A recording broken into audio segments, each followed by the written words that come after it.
Social expectation drowns us all inside. What you have should be what I want, 'cause what I have just ain't alright. The clothes I wear, the way I comb my hair, how I live, oh I don't care. Bismillahir Rahmanir Rahim. Alhamdulillahi Rabbil Alameen. Wal aqibatu lil Muttaqeen. Wassalatu wassalamu ala Rasulihil Kareem wa ala alihi wa ashabihi ajma'in, amma ba'd. Reforming the deeds and the inner character. Deeds and inner character. Maulana Tanwi rahmatullah alayhi wa nawwara Allahu marqadahu wa nafa'ana bi ulumihim ameen has said, the method of Islah, of reforming deeds and correcting the inner character, is to go against the sentiments of the nafs. That is the method. To go against the sentiments of the nafs and to accustom the nafs to stern effort. Reforming deeds, what is meant by that? Reforming deeds means reforming the known or the apparent deeds. These are deeds that are performed by the outward limbs, such as salat, fasting, zakah, hajj, etc. And correcting the inner character refers to what? Refers to the deeds that are performed by man's heart, not by the limbs anymore, but by man's heart, such as patience, gratitude, tawakkul, humility, etc. Maulana Tanwi alayhi rahmah has said that whether it is the correction of the outward deeds or the correction of the inward character, it doesn't matter. The method is the same. The method in either case is to oppose the feelings of the nafs. To oppose the feelings of the nafs. We must strongly act against the feeling or inclination. For doing that grows in the heart. If we continue to do it, it will grow in the heart. And we must accustom the nafs to stern effort and hard work. So whether it is Islah and correction of the outward deeds performed by the limbs, or whether it is correction of the inner character, it is one way, which is to oppose the feelings of the nafs. Mukhalafatul nafs, mukhalafatul hawa. We must strongly act against the feeling or inclination of the nafs. We must accustom the nafs to stern effort and hard work. A glance of the Shaykh. People imagine that when they go to a man of Allah, a waliullah, or a sheikh, hoping to reform themselves at his hands and swearing allegiance or bayat to him, then a single glance from him does the magic. Some people think like that. The sheikh cast a glance and my life changed. We must know that there is no such shortcut to correct the nafs. Shortcut to correct the nafs. You cannot hope that a man of Allah, a waliullah, should cast a glance on you and alter your nature, or a revolution should come in your living. Rather, you will have to do it yourself. You will have to be brave, make an effort, and endure hard work.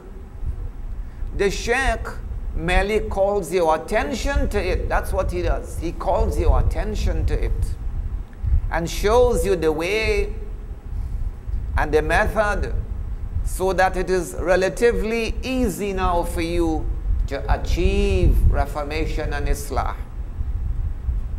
He shows you the way. Becomes relatively easy now. But you will have to do it yourself, and it is futile to imagine that someone else will do your Islah for you. Someone else will do it for you and take you to your destination.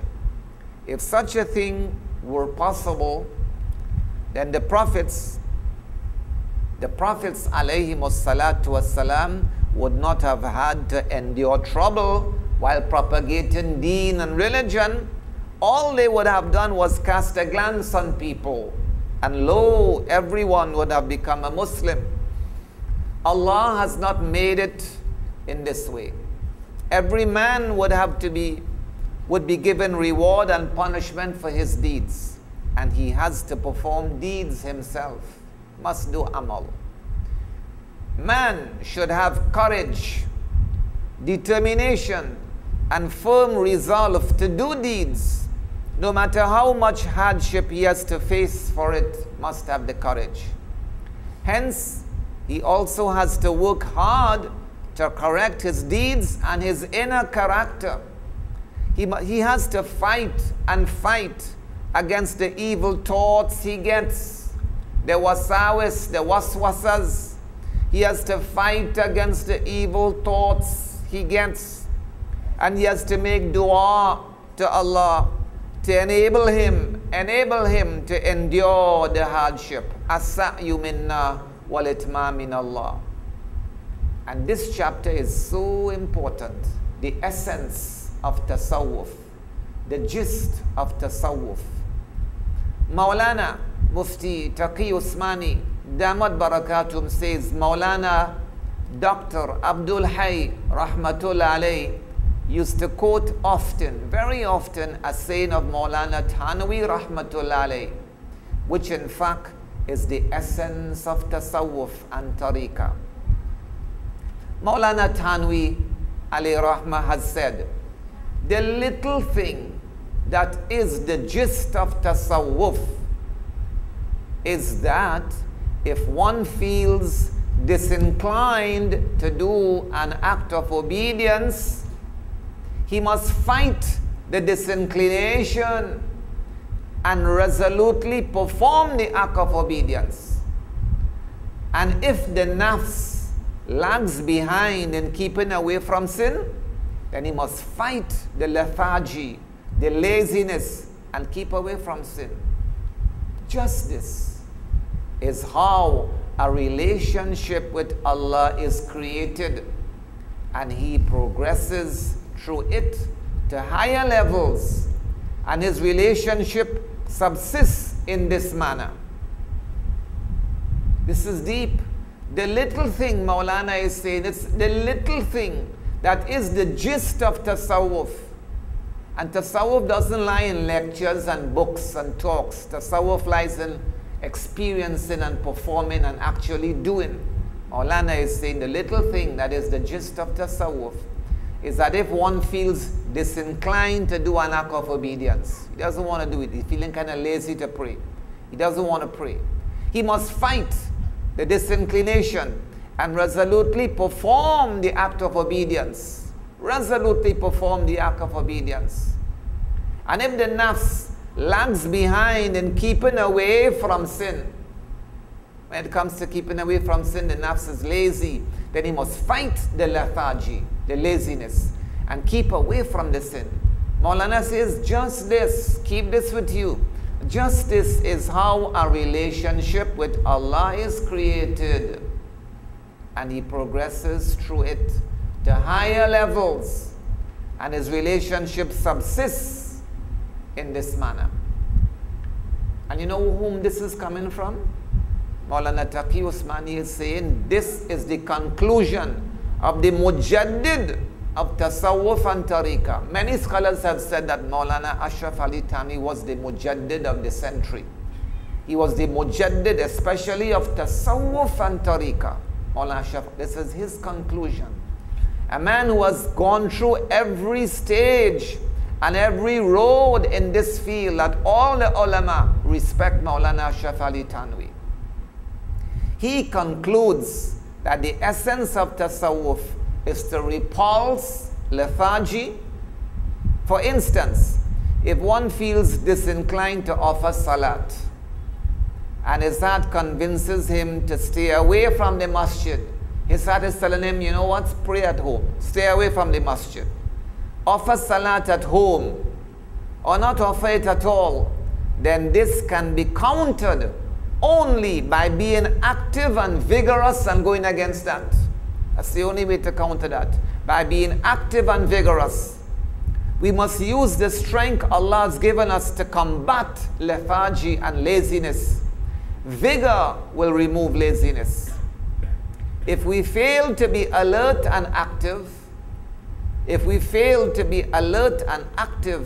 lethargy will have the better of us. And the more we submit to the laziness, the more inroads it will make in our lives. We may omit one duty today. It will get us to omit another tomorrow. We may submit to it and commit a sin. It will sooner cause us to commit more sins. But if we show determination and resist lethargy, resolving to do something or not to do something, then it will become weak day by day. The nafs and the laziness and the disobedience and disinclination.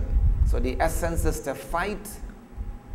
When one feels disinclined to any act of obedience, the way is to fight that,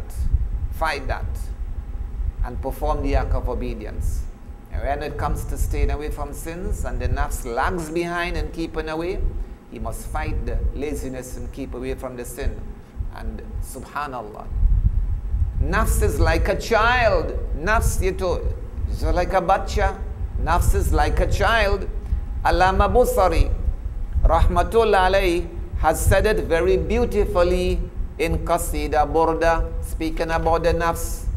He says, وَالنَّفْسُ كَالطِّفْلِ إِن تُحْمِلْهُ شَبَّ عَلَى حُبِّ الرَّضَاءِ وَإِن تَفْتِمْهُ يَنْفَتِمْ.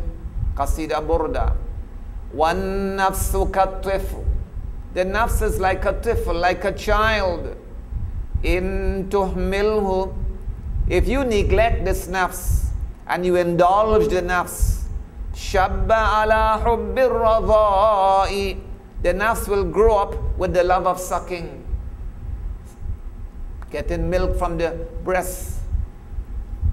Wa in taftimhu, but if you do fitam and you wean the child away from the breast, it's now 2 years, and you wean the child away from the breast, yanfatim, the child will keep away if you wean him. Beautiful words of wisdom. Explaining it some more, Mufti Taqi Usmani says, if a child is given milk and the habit is not discontinued, then he will grow up on milk. 2 years, 2.5 years, 3 years, he still wants that milk, he still wants that breast. But if the habit is discontinued, you know what, the child, this discontinuation, it will cause some problems. The child will cry and make noise. And there will be problems, but will finally surrender. However, if you give up and worry about the relative hardship in weaning the child off the breast and having to pass sleepless nights because of the crying of the child and because of the noise when the child, if you take that into consideration and you give up weaning, then the child will never cease to live on milk. The nafs is also like a child. The nafs is accustomed to sin, and disobedience. And the nafs finds pleasure in these things. It's with the nafs, it finds pleasure in these things. It keeps away from obedience. Nafs doesn't like obedience. It finds pleasure in these things, disobedience and sin. If the nafs, like a child, is not stopped and weaned away from sinning, then it will never give up its habit. And if it is prevented from those things, then there surely will be much difficulty in the beginning, like the child, crying and noise and thing. There will be much difficulty in the beginning, but finally it will relent and give up its sinful ways. It only has to be conditioned to the new habit. Allama Busari, rahmatullah alayhi, has conveyed a convincing message in this Qasida-e-Burda. And Maulana Tanvi, rahmatullah alayhi, has said the same thing. The essence of tasawwuf is that man must resist laziness and be submissive and give up his sinful ways. Give up the disinclination. Be submissive. Do the obedience. Fight against the laziness. Essence of tasawwuf is that man must resist laziness and be submissive and obedient and give up his sinful ways. Qasida Burda. One nafsu katif. The nafs is like a child. In tuhmilhu. If you indulge that child and you are neglectful of that child and doesn't correct that child, shabba ala hubbir radha'i. The child will grow up with the love of sucking. Wa in taftimhu yanfatim. But if you wean the child away, the child will keep away if you wean him. And courage is what is needed. Courage is great. Allah has created in man the quality of laziness called kasal. And also the other thing Allah has created is courage. Courage is a great, great thing. It can be compared to rubber. Courage is like rubber, which will stretch as much as we pull it. Courage is also like that. One can stretch it as much as he wills and take it to heights. The accomplishments of men in this world have courage behind them, whether the feat relates to worldly affairs or to religion. Even meaningless pursuits and sinful feats are accomplished through courage. The Niagara Falls. Mufti Taqi Usmani says, Damat Barakatuh. The Niagara Falls in the US are counted among the wonders of the world. During my visit there, I was presented a booklet which traced its historical facts. The booklet recalled its wonders and feats of men at the falls and the expeditions on this river which falls down from a great height. The booklet also lists the names of men who have done something worthwhile at these falls. They sailed over it in rubber boats and fell down with the running water. Men competed with each other, and there were certain deaths too, as well as certain records. Many people also tied ropes across the Niagara Falls and did rope walking over it. Quite a few fell down during the exercise and their bodies crushed into pieces. The high speed of the rushing water making it impossible to recover traces of anyone. Some people did make it to the other end and created their records. Then one man boasted that while people have walked over the rope by themselves, he would walk with a man sitting on his shoulders. Hence he made a blind man sit over him and rope walked to the other extreme to set a new world record. His name stands in the record books to this day. Now, can everyone do it? What to speak of the Niagara Falls? It is not possible for one to rope walk over a short distance. But when a man has courage, when a man was courageous and resolved to do it, he accomplished the feat. Courage is such a thing created by Allah, which is like rope, like rubber, stretch it, will stretch. That it enables man, Muslim or non-Muslim, to accomplish exceptional feats, and Allah blesses his effort. Accordingly, this man walked over the rope to the other side and created a record. Courage can fight disobedience. If Allah blesses the courage of a disbeliever in this way, then surely Allah will bless the courage of a mu'min, a believer who works hard to submit to Him and avert disobedience. Allah has blessed the quality of courage with exceptional power so that great things can be achieved with firm resolve. What really happens is that man surrenders. What really happens with most of us, most people, is that man surrenders before cowardice and lethargy. He surrenders to the laziness. He surrenders to being a coward and cowardice, and then imagines that he is helpless. May ajizhu. He is helpless. But the Sharia tells us, you are not helpless before anything, because Quran says, لا يكلف الله نفسا إلا وسعها لا يكلف الله نفسا إلا وسعها. Allah does not charge a soul save to its capacity. Doesn't place a burden on a soul except that which it has the power to bear. Thus the tasks that a man is asked to do are within his ability. He only has to show courage. That is why Maulana Thanvi Rahmatullah Alayh has concluded that the gist of tasawwuf is to courageously counter lethargy and show obedience and keep away from sin. One has to spend one's whole life doing it, and if there ever is a slip, he must courageously renew his effort. And this is how to start the relationship with Allah, to build it. A child learns to walk. Maulana Thanvi Rahmatullah Alayhi has said that we must study how a child learns to walk. The first time he tries it, he will take a step and stumble. If he were to give up hope at the first stumbling and decide that it was beyond him, then he would never learn to walk. But if he tries again, stumbles, tries again, steadies himself, then soon he will learn to walk by himself.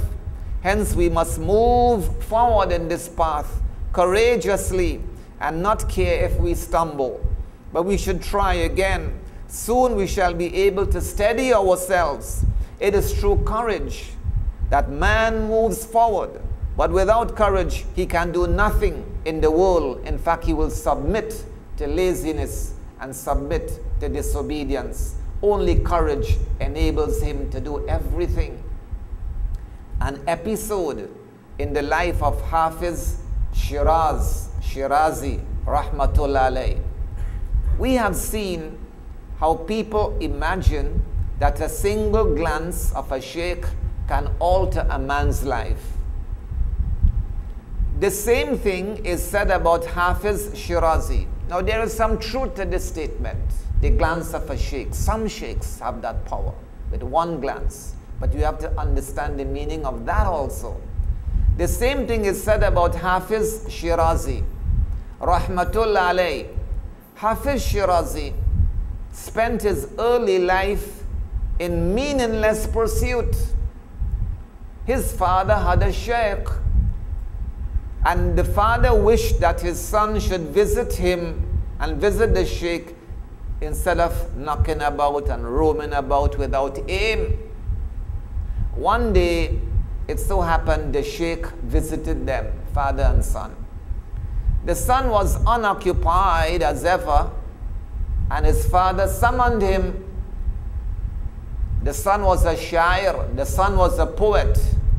So when he came to them, the son recited in Persian, which means, those people who turn dust into gold with a single glance, in poetry form, in Persian. Those people who turn dust into gold with a single glance. He actually addressed the sheikh, pointing out to him that he turned dust into gold by casting a glance. Would that you cast a glance over me. Would that you cast a glance over me. The sheikh called out immediately in Persian, I have cast a glance. I have cast a glance. That was the turning point for Shirazi. Hafiz Shirazi, Rahmatullah Alayh, turning point for him. The life of a vagabond was over, and Allah made him a man of high stations, Hafiz Shirazi. Anyway, We do find such cases among Sufis of the earlier times that they cast a glance and brought about revolutionary changes in lives of men. Yes, it did happen. But what is the reality of the Sheikh's glance on the murid? There are many things that we should understand about it. The first thing is that a cast a glance is called tasarruf, change. And everyone is not able to do it. Not all the sheikhs can do it. Also, it is not a shortcoming in anyone who is not competent in tasarruf and he can do it. It's not a shortcoming, it's not a fault. If a sheikh or a wali is unable to employ tasarruf, then that is not a drawback. If he can cast a glance and cause a change, it's not a drawback. For if he has that ability, then indeed it is a blessing from Allah. True, ni'mat. Otherwise, if he doesn't have it, there is no defect. There's no defect. We have to understand this. But there are some kind of sheikhs today, some peers today. Mufti Taqi Usmani, Damat Barakatum says, these days a peer, a wali, is making a name for himself. Ma'adallah. He has written in a book, such peer. He has written in a book, a peer who cannot make his disciples offer salat in Baytullah in Makkah is not entitled to receive bayat. He should not even receive bayat. This is a misled idea. Rubbish. It has nothing to do with religion. Competence at tasarruf, that is true in the glance, or incompetence makes no difference. For even a transgressor and confirmed sinner may get the competence. And even a non-Muslim may be able to do it. This condition is not evidence of anyone's being close to Allah, so don't judge a sheikh by it. Nor is it proof of his being a God-fearing man.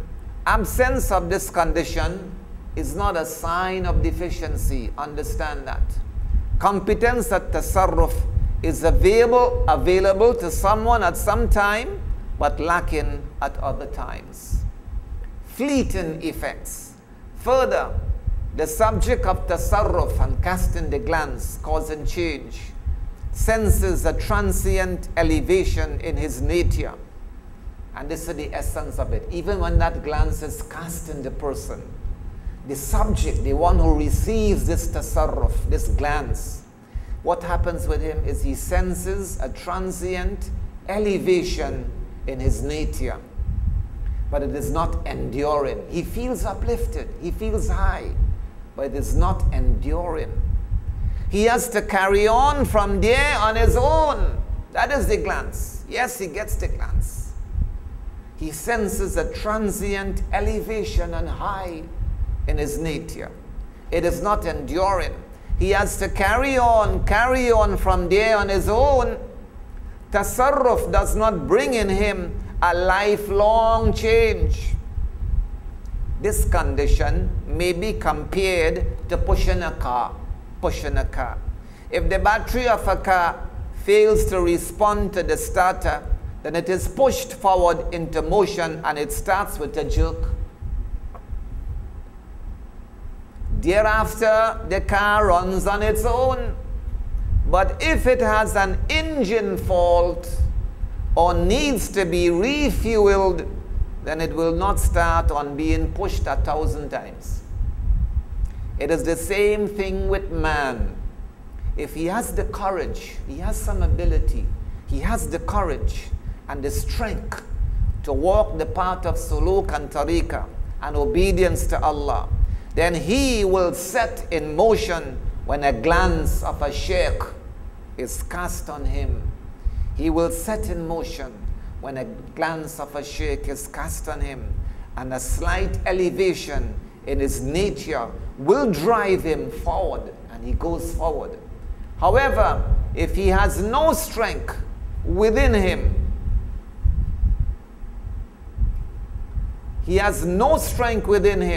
whatsoever, no strength, then 1,000 glances will not do anything for him. He might feel a momentarily uplift, which will cool down shortly. It's going to cool down shortly.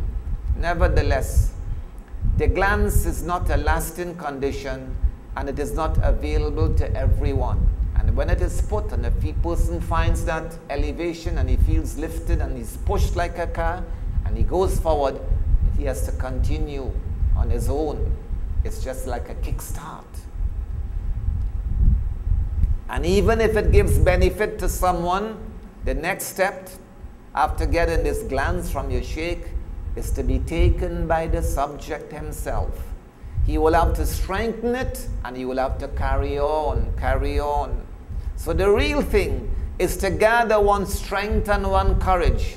That is why the Maulana has said, the method to correct deeds as well as inner conditions and character is to oppose, said Maulana Tanwi, which is the gist of the Tasawwuf, whether it's deeds or whether it's inner character, is to oppose the sentiments of the nafs and accustom it to hard work, hard work. The more you accustom the nafs to hard work, the more it responds and you will get your work done, inshallah. As a result, the apparent deeds will be corrected and the unseen characters will also be reformed. Fight the laziness, the lethargy. Go against the disinclination towards disobedience. But you know, at the same time, there is a limit to good manners. The Maulana goes on to say, it is found in a hadith that if you have excused, and this is hadith of the Rasul sallallahu alaihi wasallam, if you have excused yourself from a beggar 3 times, but the beggar persists stubbornly, so that it is annoying, then there is no fear in scolding him. This discloses that there is also a limit. There is a limit to showing good manners. And a man is not bound to endure annoyance beyond that, from Maulana and Fasi Isa. And the Quran says about it, وَأَمَّا السَّائِلَ فَلَا تَنْهَرْ. And as for the beggar, scold him not. If you have to say no to the beggar, excuse yourself politely, but do not scold him. However, if he continues to ask, excuse yourself a 2nd time, and excuse yourself a 3rd time, as the Rasul has allowed this in hadith. After that, if he pesters you and pesters you, you are not obliged to speak mildly, and you are now allowed to scold him. It is not a violation of Quranic command, as the hadith tells us. The Maulana Rahmatullah alayhi tells us that this shows that there is a limit to being good-mannered to anyone. It is not that a good-mannered man should undergo agony and torment because of his nature, and the other man may go on harassing him without check.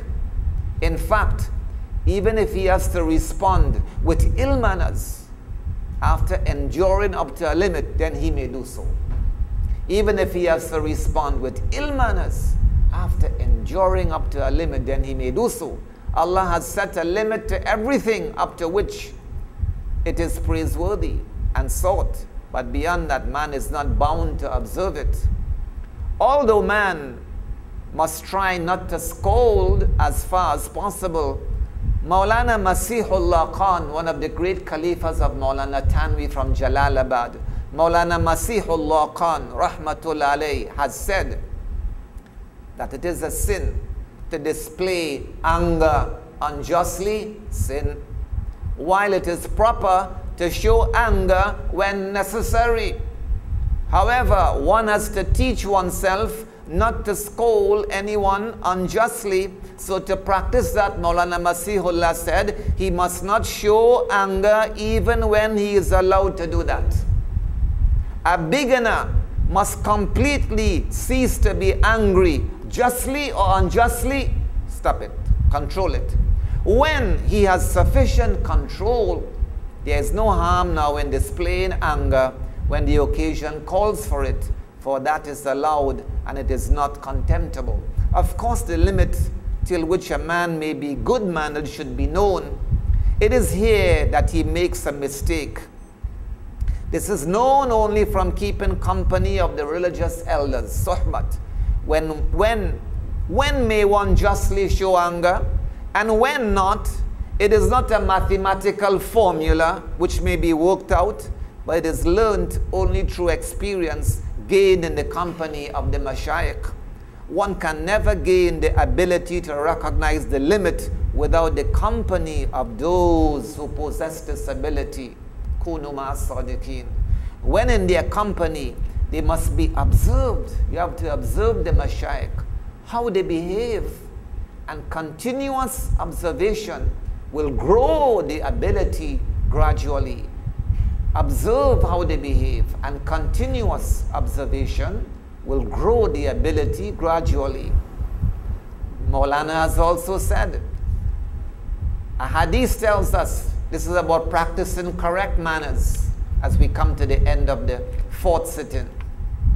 A hadith tells us, if you hear that a mountain, said the Prophet ﷺ, if you hear that a mountain has moved on its place from one place to another, then you may confirm that.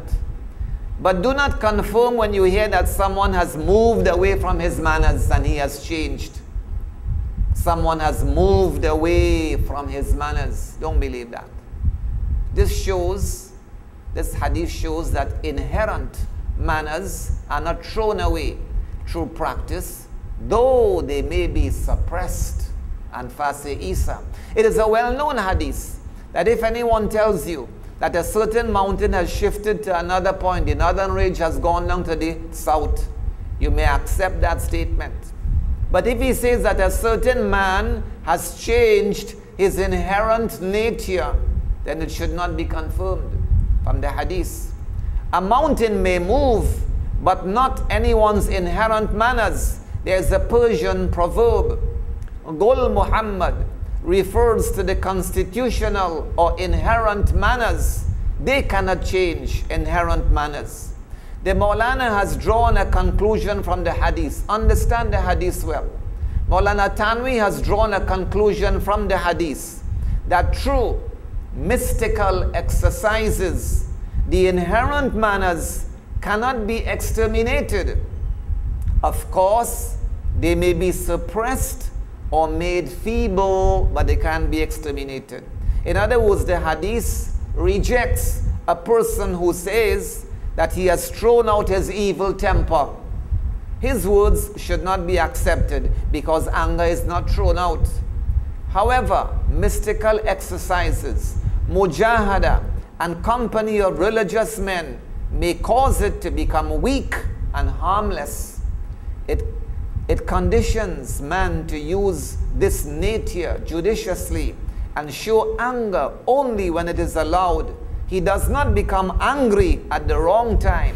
So the purpose of quoting this hadith here is to give a line to those people who misquote the hadith and misrepresent the hadith. These people say a mountain may move, but not the manners of a man. He could never change. Then people give up hope of correcting themselves because they say, well, you know what, nobody could change. They give up hope of correcting themselves, saying that when manners cannot change, why should they try to reform them? They resign themselves then to their manners as they are. The Maulana has explained the correct meaning of this hadith. The inherent manners cannot change, but do weaken. When they weaken, they do not tempt a man to do evil. Therefore, this hadith does not say that a man must give up efforts to correct his manners. The end of the fourth sitting. Subhanallah wa bihamdihi, subhanakallahumma wa bihamdik, nashhadu wa la ilaha illa anta, nastaghfiruk wa natubu ilayk. Subhana rabbika rabbil izzati amma yasifun, wassalamun alal mursaleen, walhamdulillahi rabbil alameen. Social expectation drowns us all inside. What you have should be what I want, 'cause what I have just ain't alright. The clothes I wear, the way I comb my hair, how I live, oh, I don't care. This is who I am, this is me. Nothing, everything, can't you see?